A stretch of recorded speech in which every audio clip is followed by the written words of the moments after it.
இன்றைக்கு நம்ம பாஸ்டர் துரை ஐயா அவர்களின் சாட்சியை பார்க்கலாம் வாங்க. ஒரு மனிதனை குப்பையிலிருந்து ஆண்டவராகிய இயேசு உயர்த்துகிறவர், அவனை மகிமையான சிங்காசனத்துக்கு அவர் தகுதிப்படுத்துகிறவர் என்று வேதம் அழகாக சொல்லியிருக்கிறது. இந்த வேத வசனத்தின் 3வது பகுதியிலே ஒருவனை புழுதியிலிருந்து எடுத்து குப்பையிலிருந்து உயர்த்தி அவனை பிரபுக்களோடு உட்கார வைத்து மகிமையான சிங்காசனத்தில் கொண்டு போய் அமர வைக்கிறார் என்று சொல்லப்பட்ட இந்த வசனத்தினுடைய 3வது பகுதி வரை கர்த்தர் இம்மட்டுமாய் என்னை நடத்தி வந்ததுக்காக ஆண்டவரை நன்றியோடு நான் ஸ்தோத்தரிக்கிறேன். அடுத்து 4வது அடுத்த ஸ்டெப்புக்கும் அவர் கொண்டு போவார். அதில் அவர் உண்மையுள்ளவர் என்பதை நான் பரிபூர்ணமாக விசுவாசித்து இந்த விசுவாச ஊழிய பாதையிலே நான் அவரை பின்பற்றி வருகிறேன். கர்த்தருடைய பரிசுத்த நாமத்துக்கு மகிமை உண்டாவதாக. பிரியமானவர்களே, நான் ஒரு இந்து குடும்பத்தில் பிறந்தவன்.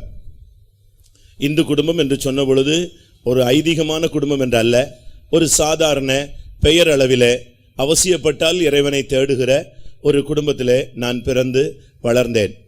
என்னுடைய முன்னோர்கள், என்னுடைய தாய் வழியிலும் சரி, என்னுடைய தகப்பன் வழியிலும் சரி, அவர்கள் அவசியப்படும் பொழுது கோவிலுக்கு செல்வார்கள். அங்கே அந்த வல்லமை அருள் வரும், அவர்கள் அதில் ஆடுவார்கள். பின்பு அவர்கள் அந்த ஆவிகளை, மற்ற ஆவிகளை துரத்துவார்கள். இப்படிப்பட்ட சரங்காச்சாரங்களுக்கெல்லாம் நான் போயிருக்கிறேன். ஆனால் எங்களுடைய பெற்றோர்களுக்கு அதில் அதிகமான ஈடுபாடு இல்லை. அவசியப்பட்டால் வருடத்துக்கு ஒரு முறை அந்த கோவில் திருவிழாக்களுக்கு எங்களை அழைத்து செல்வார்கள்.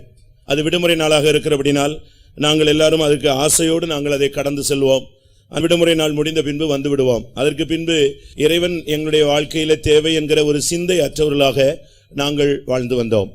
இப்படி நான் வளர்ந்து வரும் பொழுது என்னுடைய குடும்பத்தினுடைய சூழ்நிலைகள் கொஞ்சம் கொஞ்சமாக மாற ஆரம்பித்தது. வாழ்க்கை எப்பொழுதுமே ஒரே சீரான பாதையில் செல்லுகிறதில்லை. ஏற்ற தாழ்வுகள் நிறைந்தது என்பது நமக்கு எல்லாருக்கும் தெரியும். எங்களுடைய வீட்டிலும் கூட அப்படிப்பட்ட ஒரு சூழ்நிலை மாறினது. என்னுடைய தகப்பனார் காவல்துறையிலே அவர் வேலை பார்த்து கொண்டிருந்தார். ஏதோ ஒரு நாள் ஒரு சின்ன பிரச்சனையில் அந்த டைரியை மெயின்டைன் பண்ணாததினால் அவரை கேள்வி கேட்டு விட்டார்கள் என்று சொல்லி, குற்றம் சாட்டி விட்டார்கள் என்று சொல்லி, உடனடியாக அந்த வேலை தேவையில்லை என்று சொல்லி அவர் உதறிவிட்டு வெளியே வந்து விட்டார்.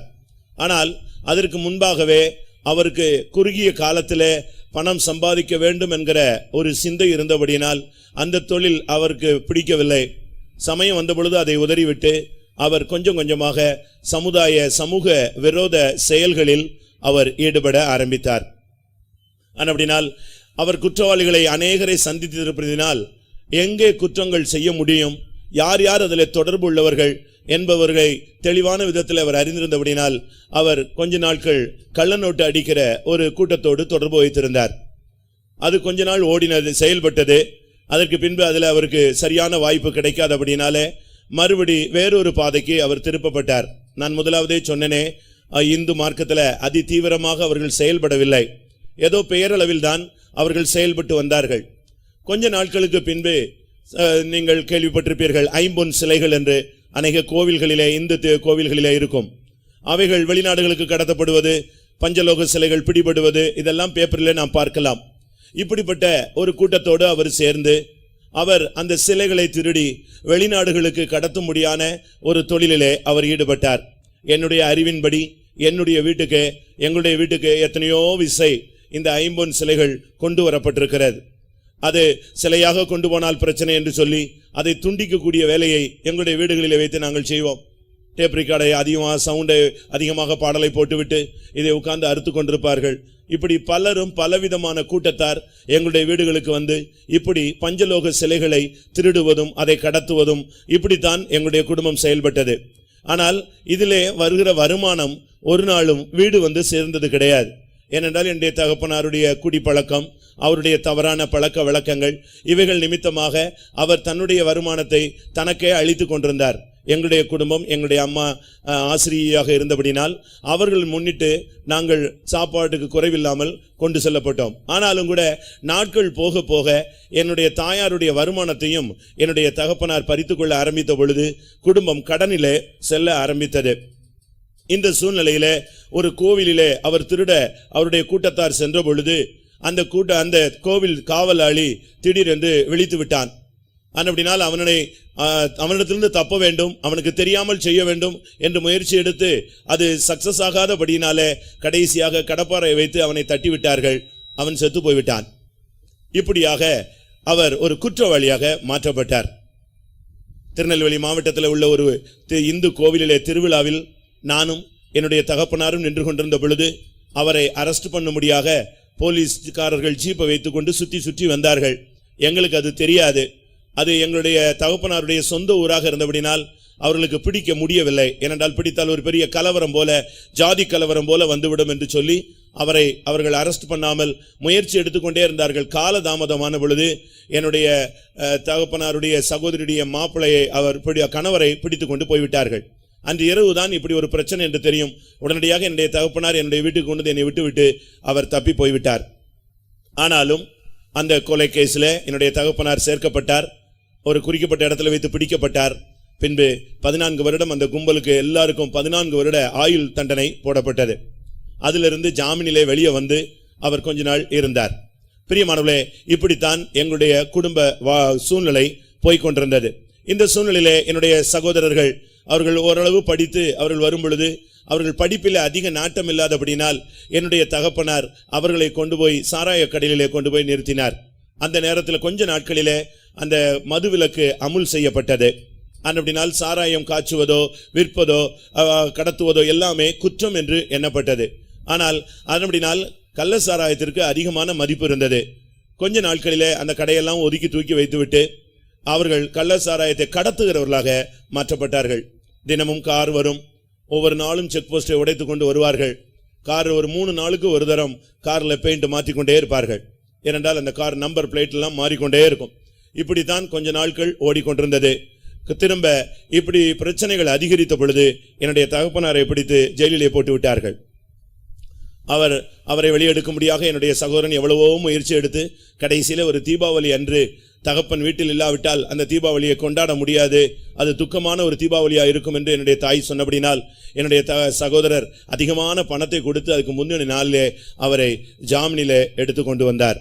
இப்படி ஒரு பகுதியிலே என்னுடைய தகப்பனார் பொறுப்பற்றவராக, குடும்ப பாரமற்றவராக, பிள்ளைகளை குறித்த கவலையற்றவராக, அவர் இஷ்டத்துக்கு சுற்றக்கூடிய ஒரு நபராக மாறிப்போனார். இந்த சூழ்நிலையில என்னுடைய சகோதரர்களும் கூட அவர்கள் கள்ளசாராயம் கடத்துவதில் அதிகமாக ஈடுபட்டு அவர்களும் சிறைச்சாலைக்கு செல்லக்கூடிய ஒரு சூழ்நிலை. இந்த சூழ்நிலையில ஒரு சின்ன பிரச்சனை என்னுடைய சகோதரனுக்கு ஏற்பட்டது. ஒரு சின்ன பையன் அவரை எதிர்த்து பேசிவிட்டான். அப்படினால் அவர் போகிற வேகத்தில் அவனை அடித்து விட்டார். அது ஒரு பெரிய பிரச்சனையாகி அவர் மன்னிப்பு கேட்க வேண்டும் என்கிறதுல அவர்கள் எல்லாரும் தீவிரமாக இருந்தார்கள். மன்னிப்பு கேட்காத பட்சத்தில் அவரை பழி வாங்க வேண்டும் என்கிற ஒரு தோற்றத்தில் இருக்கும் பொழுது இவர் அதை குறித்து கவலையற்றவராக இருந்த பொழுது ஒரு நாள் இரவு ஒரு 10 மணிக்கு தூத்துக்குடியிலே பழைய பஸ் ஸ்டாண்டுக்குள்ளே வைத்து அவரை வெட்டிவிட்டார்கள். ஒரு 40-50 இடத்துல அவருக்கு வெட்டு விழுந்தது. ஆனாலும் கூட அவருடைய திடகாத்திரமாக இருந்தபடினால் அவர் அந்த சூழ்நிலையை சமாளித்து அந்த சூழ்நிலையில மரணத்திலிருந்து அவர் தப்புவிக்கப்பட்டார். அதற்கு பின்பு என்னுடைய சகோதரர் இன்னொரு சகோதரருடைய ஊரிலே அவரை கொண்டு போய் வைத்திருந்தார்கள். ஆனாலும் அவருக்கு அவனை பழி வாங்க வேண்டும் என்கிற ஒரு பெரிய சிந்தை வந்தது. அதுக்கு பின்பு கேஸ் நடந்தது. 2 பேரும் சேர்ந்து 2 அண்ணனும் சேர்ந்து வருவார்கள். எப்பொழுதும் கையிலே ஆயுதம், இல்லாவிட்டால் இடுப்பிலே ஆயுதம், இல்லாவிட்டால் சைக்கிளில் ஒரு பெரிய 2 வாள் தொங்கும். இப்படித்தான் அவர்களுடைய வாழ்க்கை போய்கொண்டிருந்தது. ஒரு குறிக்கப்பட்ட நாளிலே அவன் ஜாமீனிலே வந்துவிட்டான். என்னுடைய சகோதரனை வெட்டின குடும்பத்தைச் சேர்ந்த ஒரு பையன் ஜாமீனிலே வந்துவிட்டான். அவனை திடீரென்று என்னுடைய சகோதரன் நேருக்கு நேர் பார்த்து விட்டார், மூத்தவர். அதற்கு பின்பு அவரால் அதை எதிர்கொள்ளவே முடியவில்லை. கடைசியாக அப்படியே அவனை சைக்கிளில் தூக்கி கொண்டு போய் திரும்ப கடத்தி கொண்டு போய் அவனை ஒரு 26 கிலோமீட்டர் கொண்டு போய் அவனை வெட்ட ஆரம்பித்தார்கள். சரி, இப்படி வெளியரங்கமாக வெட்டினால் பிரச்சனை என்று சொல்லி ஒரு நாராயணசாமி கோவில்ல இருந்ததான நேர்த்திக்கடனுக்கு போட்டிருந்த ஒரு வாளை எடுத்து என்னுடைய சகோதரன் அவனை வெட்டி விட்டார். திரும்ப மூத்தவர் இப்படிலாம் வெட்டக்கூடாது, இவனை இப்படி விட்டுட்டு அவன் தப்பி போயிடுவான், பிரச்சனை, நம்ம அவனை வெட்டி புதைச்சிடலான்னு சொல்லிட்டு சாக்குகள் பைகள் எல்லாம் ரெடி பண்ணி இருக்கும் பொழுது அவன் ஓடி போய்விட்டான். ஒரு சகோதரி, என்னுடைய சகோதரியை ஒன்றுவிட்ட சகோதரி போய் ஓடி போய்விடு என்று சொல்லிவிட்டதனால் ஓடிவிட்டான். இப்படி அவன் தப்புவிக்கப்பட்டான். இப்படியே குடும்பத்தில் பிரச்சனைகள், கேஸ்கள், இப்படிப்பட்ட ஒரு நெருக்கமான சூழ்நிலையில பிரியமானவர்களே எங்களுடைய குடும்பம் சென்றது. இந்த சூழ்நிலையில நாங்கள் இருந்த வீட்டை காலி பண்ண சொல்லி பிரச்சனை பண்ணினார்கள். ஏனென்றால் ஒரே போலீஸ் ரைடாக இருக்கிறது. அந்தந்த எந்த நேரத்தில் என்ன சம்பவிக்கும் என்று தெரியாது. அந்த வீட்டுக்காரர் சொன்னார், நீங்கள் உடனே வீட்டை காலி பண்ணுங்கள், இனிமேல் உங்களுடைய இந்த வீட்டில் நீங்கள் இருக்க வாய்ப்பு இல்லை என்று சொல்லிவிட்டார். அப்படினால் என்னுடைய தாயினுடைய மூத்த சகோதரி வீட்டில் கொண்டு போய் எல்லா ஜாமான்களையும் போட்டு இருந்தோம். கொஞ்ச காலத்திலே அவர்களும் கூட எதிர்க்க வெறுக்க ஆரம்பித்தார்கள்.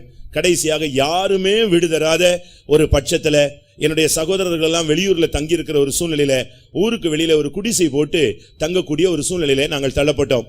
அது எங்களுடைய சகோதரர்களுக்கு பிடிக்காதபடினால் எங்களை அவமானப்படுத்துகிறது என்று சொல்லி அவர்கள் வீட்டுக்கே வராமல் ஒதுங்க ஆரம்பித்தார்கள். இந்த சூழ்நிலையில் ஆண்டவராகிய இயேசு கிறிஸ்து எங்களை சந்திக்க ஆரம்பித்தார். இருள் சூழ்ந்த ஒரு வாழ்வு, கைவிடப்பட்ட ஒரு வாழ்வு. என்னுடைய தகப்பனார் எங்கே இருக்கிறார் என்று தெரியாது. எப்போது வருவார், சகோதரர்கள் வீட்டுக்கு வரமாட்டேன் என்று சொல்லிவிட்டார்கள். 2 வாலிப சகோதரிகளும் நானும் என்னுடைய தாயும் ஒரு குடிசை போட்டு ஒரு ஓரத்தில் இருந்து அந்த நாட்களில் தான் ஆண்டவரை குறித்த ஒரு வாய்ப்பு. அதுக்கு முன்பாக இயேசுவை நாங்கள் அறிந்திருந்தோம், ஆனால் பின்பற்றவில்லை. ஒரு நெருக்கமான சூழ்நிலை வந்த பொழுது ஆண்டவரை நோக்கி நாங்கள் அபயமிட்டோம். இந்த சூழ்நிலையில் தான் எந்த மனுஷனையும் பிரகாசிப்பிக்கிற அந்த மெய்யான ஒளி ஆண்டவராகிய இயேசு கிறிஸ்து எங்களுடைய குடும்பத்தில் அவர் ஒளி வீச ஆரம்பித்தார். ஒவ்வொரு நாளும் நிம்மதியற்ற ஒரு வாழ்விலே நாங்கள் போய்கொண்டிருந்தோம். என்னை வெட்டும்படியாக முயற்சி எடுத்தார்கள், எங்களுடைய சகோதரிகளை தாக்கும்படியாக முயற்சி எடுத்தார்கள், மறுபடியும் இவர்களை பழி வாங்க வேண்டும் என்று எண்ணினார்கள். என்னுடைய சகோதரர்களும் இனிமேல் விடவே முடியாது, நான் எப்படி ஆயினும் அவனை மறுபடியும் ஏதாவது செய்ய வேண்டும் என்று சொன்னார். இப்படிப்பட்ட சூழ்நிலைகளிலே அவரை அரெஸ்ட் செய்து கைகளிலும் கால்களிலும் செயின் போட்டு அவரை ஜீப்புக்கு முன்பாக ஓட வைத்து அவரை அவமானப்படுத்தினார்கள். அதை அவரால் தாங்க முடியாமல் அந்த சப் இன்ஸ்பெக்டர் அடித்தவனை எப்படி ஆயினும் கொள்ள வேண்டும் என்று சொல்லி ஜெயிலிருந்து வரும் பொழுதே கைதிகளுடைய ஒரு கூட்டத்தை ஆயத்தப்படுத்தி அவர் வந்திருந்தார். பின்பு அந்த ஆள் சப் இன்ஸ்பெக்டர் இதை தெரிந்து அவன் டிரான்ஸ்பர் வாங்கிட்டு ஓடிவிட்டார். அப்படினால் சரி என்று விட்டுவிட்டு எப்படி ஆயினும் மறுபடியும் வாழ்க்கையில பணத்தை சம்பாதிக்க வேண்டும் என்கிற ஒரு குறிக்கோளில ஒரு முரட்டாட்டமான ஒரு சூழ்நிலையிலே காணப்பட்டார்கள். எப்பொழுது வீட்டுக்கு வருவார்கள் என்று தெரியாது, எப்பொழுது அவர்கள் வீட்டிலிருந்து புறப்படுவார்கள் என்று தெரியாது. நைட்ல 2 மணி 3 மணிக்கு வருவார்கள், காலையில 11 மணிக்கு வெளியே போவார்கள். யாரும் அவர்களை கட்டுப்படுத்த முடியவில்லை. என்னுடைய பெற்றோர்களால் கட்டுப்படுத்த முடியவில்லை, சமுதாயத்தினால் கட்டுப்படுத்த முடியவில்லை. அவர் ஜெயிலில் இருந்தாலும் கொஞ்ச நாள்ல வெளியே வந்துடுவார். இப்படியே பிரச்சனைகள் அதிகரித்துக் கொண்டிருந்தது. இந்த சூழ்நிலையில் தான் என்னுடைய சகோதரி ஒரு அவள் கூட படித்த ஒரு ஒரு பிள்ளை மூலமாக இந்த சபையினுடைய சண்டே ஸ்கூலுக்கு அவள் கடந்து போனாள். என்னுடைய தாயும் சரி சண்டே ஸ்கூல் தானே என்று சொல்லி கொஞ்சம் அவளுக்கு ஒரு வாய்ப்பை கொடுத்தார்கள். என்னுடைய தாய் வழியில ஒரு பாஸ்டர் இந்த சபையில இருந்திருக்கிறார், ரொம்ப அதிக தூரத்துல. அது நிமித்தம் அவர்களும் அதற்கு ஒரு வாய்ப்பை கொடுத்து உள்ளே விட்டு விட்டார்கள். கொஞ்ச நாள் கழித்து என்னுடைய அடுத்த சகோதரி படித்து விட்டு வந்தாள். அவளுக்கும் கூட வேலை இல்லாமல் கஷ்டப்பட்டாள். இந்த சூழ்நிலையில 2 வாலிப பிள்ளைகளும் கோயிலுக்கு போகிறது அப்படினால் என்னுடைய தாயும் கூட அவர்களுக்கு துணையாக இப்படித்தான் நாங்கள் இந்த சபையின் ஐக்கியத்துக்குள்ளே வந்தோம். வீட்டில் உள்ள பிரச்சனைகள், வீட்டில் உள்ள போராட்டங்கள், வீட்டில் உள்ளதான சூழ்நிலைகள் மிகவும் அவர்களை வேதனைப்படுத்தினபடினால் அவர்கள் 3 பேரும் கோயிலுக்கு போனார்கள். பின்பு என்னை அவர்கள் அழைத்தார்கள். நான் பெயரளவில் வந்து வெளியே போய்விட்டேன். எனக்கு இப்படிப்பட்ட ஒரு சூழ்நிலை, தேவன் இப்படி ஒரு வருங்காலத்தை வைத்திருக்கிறார் என்று எனக்கு தெரியாது. என்னை எப்படி ஆயினும் என்னுடைய சகோதரர்கள் ஒரு நல்ல உலக பிரகாரமான ஒரு ஸ்டாண்டர்ட் லைஃப்ல கொண்டு வரணும்னு அவர்கள் முயற்சித்தார்கள். ஏனென்றால் அவர்கள் போலீஸ்னால மிகவும் பாதிக்கப்பட்டபடினால் என்னை எப்படியாவது IPSக்கு கொண்டு வரணும் என்கிற ஒரு சூழ்நிலையிலே அவர்கள் வளர்க்க ஆரம்பித்தார்கள். அதற்காக என்னை பல இடங்களில் படிக்க வைத்து எனக்கு வேறு வேறு விதத்தில் என்னை கொண்டு போக முயற்சித்தார்கள். ஆனால் இந்த சூழ்நிலையில் தான் ஆண்டவராகிய இயேசு கிறிஸ்து எங்களுடைய குடும்பத்தில் தன்னுடைய வெளிச்சத்தை அவர் கட்டளையிட ஆரம்பித்தார். எந்த சூழ்நிலையிலே அகப்பட்ட மனிதனும் ஆண்டவராகிய இயேசு கிறிஸ்துவை ஒரு விசை நோக்கி பார்த்தால் அவனுடைய வாழ்வை பிரகாசிக்கிற ஆண்டவராகிய கிறிஸ்து எங்களுடைய வாழ்க்கையில, எங்களுடைய குடும்பத்தில நாங்கள் அவரை நோக்கி பார்த்த பொழுது எங்களுடைய குடும்பத்தின் சூழ்நிலைகளை மாற்ற ஆரம்பித்தார்.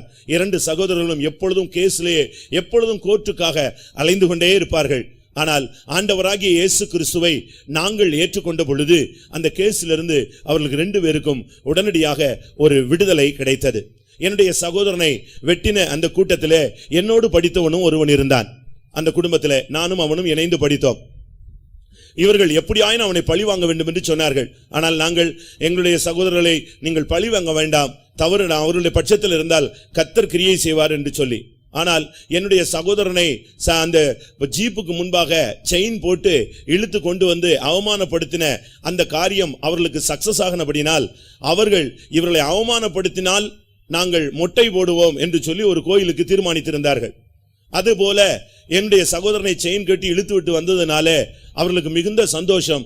அந்த கோயிலில் போய் மொட்டை போடுவதை நிறைவேற்ற போன பொழுது அவர் கிணற்றில் அவன் குளிக்க போன பொழுது அப்படியே மூழ்கி போய்விட்டான். அவன் மரித்து போய்விட்டான். என்னோடு படித்த அந்த விரோதமான அந்த கூட்டத்தை சேர்ந்தவன். அதிலிருந்து சரி ஆண்டவர் கிரியை செய்யட்டும் என்று இவர்கள் ஒதுங்க ஆரம்பித்தார்கள். இந்த சூழ்நிலையில நான் கொஞ்சம் கோயிலுக்கு வருவேன், தேவ சமூகத்துக்கு வருவேன், ஆனால் போய்விடுவேன். எனக்கு இப்படிப்பட்ட ஆன்மீகத்தில் அதிக நாட்டம் இல்லாமல் இருந்தது. ஒரு நாள் ஏதோ ஒரு பாஸ்டர் பிரசங்கம் பண்ணி இருக்கிறார், நீங்கள் சினிமா பார்த்தாலும் தவறு, சினிமா பார்க்க காசு கொடுத்தாலும் தவறு, ரெண்டும் ஒரே குற்றம்தான் என்று இங்கே யாரோ ஒரு பிரசங்கம் பண்ணியிருக்கிறார்கள். நான் சினிமாவுக்கு காசு கேட்ட பொழுது எங்க அம்மா கொடுக்க போகிற ஒரு டயத்தில் என் சிஸ்டர் சொன்னா, இப்படி ஒரு பிரசங்கம் பண்ணியிருக்கிறாங்க, அவன் போய் பார்த்தாலும் தப்பு தான், நம்ம போய் பார்த்தாலும் தவறு தான், ரெண்டும் ஒன்று தான், நீங்க காசு கொடுத்தான். இப்படித்தான் கடைசியாக இவனை அங்கெல்லாம் அனுப்ப வேண்டாம் சொல்லி என்னை தேவ சமூகத்துக்கு அழைத்தார்கள். நான் வந்தேன். ஆண்டவருடைய அன்பு என்னை பிடித்தது. அப்பொழுது உள்ள ஊழியர்கள் என் மேல் அரவணைப்பு கொடுத்தார்கள். நானும் இதே சபையில என்னோடு கூட படித்த இன்னொரு வாலிபனும் இந்த சபைக்குள்ளே வந்தோம். ஆனால் அவன் திடீரென்று விலகி போய்விட்டான். எனக்கு ஒன்றுமே புரியவில்லை. என் கூட இருந்த நண்பன் திடீரென்று அவன் போய்விட்டான். அவன் பிறந்ததிலேயே CPM விசுவாசி. அவன் விலகி போன உடனே நானும் யோசித்தேன், நமக்கு இந்த பாதையில போகிறதுக்கு ஒத்து வராதோ என்று நான் யோசித்தேன். அப்பொழுது அந்த ஊழியர் சொன்னார், ஆண்டவர் உன்னை குறித்து சொல்லியிருக்கிறார், இனி அவன் அல்ல நீதான் என்று சொல்லியிருக்கிறார், ஆனால் நீ தனிமையாக என்னோடு இணைந்து நீ வான்னு சொன்னார். அந்த ஊழியருடைய வார்த்தைக்கு கீழ்ப்படிந்து நான் இந்த மார்க்கத்தில் அடியெடுத்து வைத்தேன்.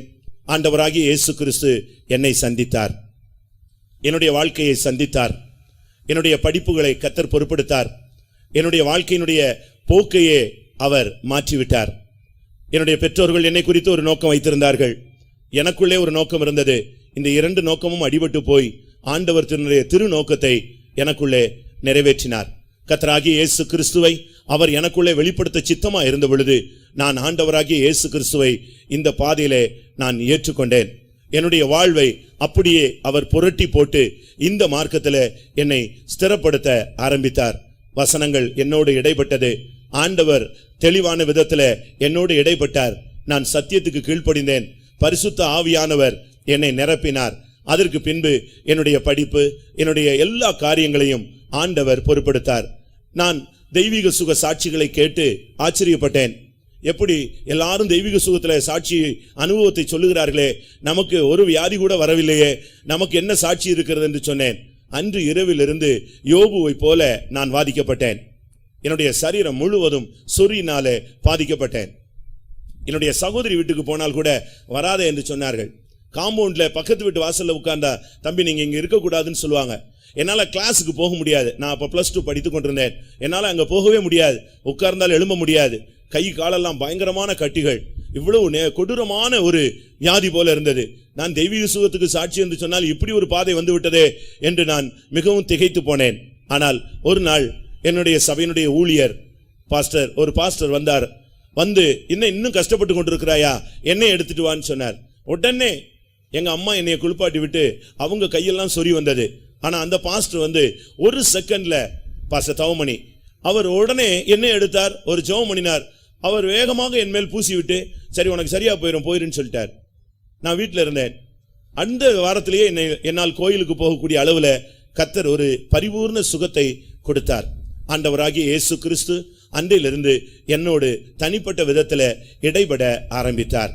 என்னை ஆண்டவர் இந்த மகிமையான ஊழியத்துக்கு தெரிந்தெடுத்ததை எனக்கு வசனங்கள் மூலமாக தேவன் திட்டவட்டமாக வெளிப்படுத்தின பொழுது நான் என்னை அர்ப்பணிக்க ஆரம்பித்தேன். அது என்னுடைய சகோதரர்களுக்கு மிகுந்த व्यसனமாக இருந்தது. நான் ஊழியத்துக்கு எடுக்கப்பட்டு விட்டேன். ஆனால் வீட்டுக்கு போக தைரியம் இல்லை. திடீரென்று நான் பார்த்தேன், என்னுடைய சகோதரர் வந்து விட்டார். ஏன்னா ஊழியத்துக்கு எடுத்ததாக கேள்விப்பட்டேனே, எங்க அந்த பாஸ்டர், அவரை அழைத்து கொண்டு வான்னு சொன்னார். அந்த ஆளை நான் பார்க்கணும். அவர் சொன்ன வேட சொல்ல முடியாது. ஆனால் அவர் பாஸ்டர் கேசி வர்கீஸ், எங்க அந்த கேசி வர்கீஸ், அவரை நான் பார்க்கணுமே அப்படின்னார். எனக்கு ரொம்ப பயமாகிவிட்டது, ஏதோ நடக்க போகிறது என்று சொல்லி. ஆனால் பாஸ்டர் அதை ரொம்ப சிம்பிளாக டேக்கிள் பண்ணி என்னை அனுப்பிவிட்டார். நான் வீட்டுக்கு போன பொழுது பயங்கர பிரச்சனையானது. உன்னை கைகாலை ஒடித்து விடுவோம், நீ வீட்டிலேயே இரு, சாகுற வரைக்கும் நான் இப்படியே வைத்து உனக்கு சோறு போடுவனே தவிர ஊழியம் என்கிற அந்த சிந்தை கூட உனக்கு வரக்கூடாது. இந்த நிரப்பின ஃபார்மை உடனே சென்னையில இருந்து இங்க கொண்டு வந்து என் கையில கொடுக்க சொல்லணும், இல்லைன்னா நான் மிஷனையே செயல்பட விட மாட்டேன். பயங்கர பிரச்சனையானது. ஒரு நாள் அதே பாச தவமணிடத்துல வந்து, இவன் ஊழியத்துக்கு போனால் இந்த சபை இங்க இருக்காது, கொளுத்தி விடுவோம், எங்களை யாருன்னு தெரியாம நீங்க விளையாடக்கூடாது, பயங்கரமா மிரட்டினாங்க. என்னால ஒண்ணுமே செய்ய முடியாது. வீட்டுக்கு போனா என்னுடைய தாய் பயங்கரமா அழுவாங்க. சபைக்கு வந்தா சமாதானம் இல்லை, வெளியே போனா நிம்மதி இல்லை. ஊழியக்காரங்கள்லாம் பக்கத்து தெரு வழியாக விசிட்டிங் போக ஆரம்பிச்சிட்டாங்க, அவங்களுக்கு பிரச்சனைன்னு சொன்ன உடனே. இப்படிப்பட்ட ஒரு சூழ்நிலையில பிரியமானவர்களே நான் தள்ளப்பட்டேன். ஊழியக்காரரே கூப்பிட்டு சொல்லிவிட்டார்கள், நீ ஊழியத்துக்கு போக வேண்டாம், ஒத்து வராது, நீ எங்களோட இரு, இதுவே பெரிய ஊழியம் தான் அப்படின்னு சொல்லிட்டாங்க. பாச கேசி வரிக்கீசே கூப்பிட்டு சொல்லிட்டாரு, உனக்கு ஊழியம் ஒத்து வராது போல் இருக்கு, நீ இரு, வெயிட் பண்ணுன்னு சொல்லி.